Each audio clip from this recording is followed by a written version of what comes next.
In this video, I'm going to show you how to remove Face ID on your iPhone. So with your Face ID, you can easily unlock your phone or complete transaction when you want to purchase goods and services online.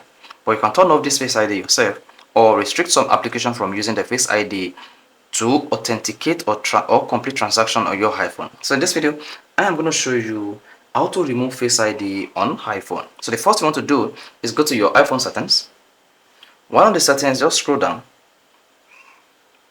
Tap Face ID and passcode. Now type in your iPhone passcode. After that, you should see this page. Then on this page, there are different features available here, and you want to be conscious of what you turned off. Now come to use Face ID for iPhone unlock. Turn this off. iTunes and App Store, you want to make sure you turn off all this. So turn off all this, including password autofill using your Face ID. You can also scroll down here and see what you want to turn off your Face ID on, and then turn it on. However, you can also reset your Face ID by clicking on Reset Face ID. Once you hit the Reset Face ID, the implication of this is you will need to set up a new Face ID on your iPhone for your Face ID to work.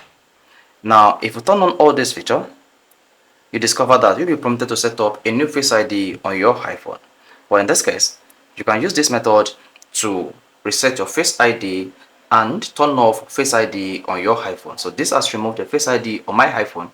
For me to use Face ID next, I need to set up my iPhone Face ID. So if you found this interesting, if you want to hit the like button, do not forget to subscribe to our YouTube channel for more quality videos just like this.